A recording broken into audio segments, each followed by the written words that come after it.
Good morning. It's day 9 in the 12 days of Christmas, and we're going over things you can do every day to improve your happiness.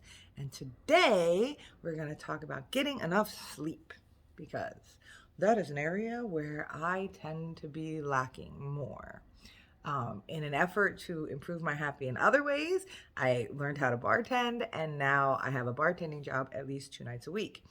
And prior to that, I had a pretty structured sleep schedule. I woke up at like 5 o'clock every day, and I went to bed between 10 and 11 every day, and it was as structured as sleeping can get.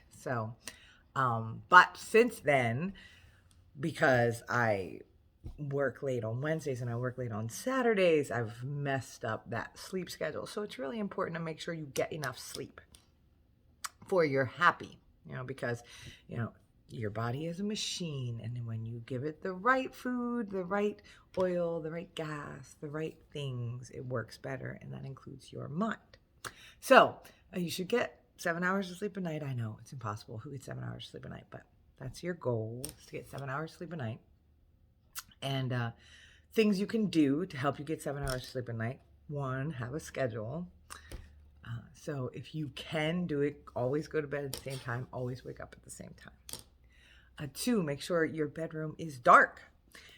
We don't realize the little lights that are all over the place, and those could be affecting your sleep. Things like, you have an air freshener thing in your room that you run, or a white noise machine because you need it, and there's a little power button on there, and that's glowing all night in your room. So cover those things up, face them to the wall.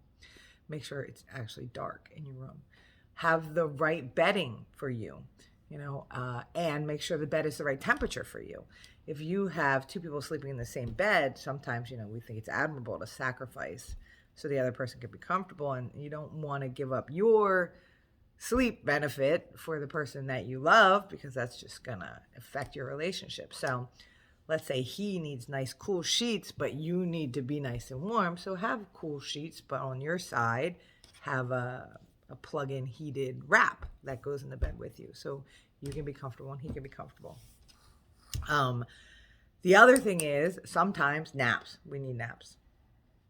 That's just a thing. When I was younger, I used to always be like, no naps. Naps are silly. Don't do naps. But sometimes, you don't have a regular sleep schedule and you need to get in some extra Z's, and so a nap is okay. But anything over 20 minutes is not a nap. That is sleep. Our brains go into REM sleep right after the 20-minute mark, so not too far after that. If you're really exhausted, you can go into REM faster, but usually it's right after the 20-minute mark. So if your body goes into hard sleep, REM sleep, then it expects you to be sleeping for hours. So when you take a 45-minute nap, you wake up cranky because your body was like, no way, we were supposed to be sleeping for hours and we only slept for 45 minutes. But if you take a 15-minute nap or a 20-minute nap, then you woke up before REM was triggered, and your body doesn't have that same deficit where it's like, oh, that was a nice little nap. Not, why didn't we sleep for 5 hours? We were supposed to sleep for 5 hours. So try to get enough sleep and do the things you need to do to facilitate a good sleeping environment. And remember that the key to your happiness is you. Have a good one.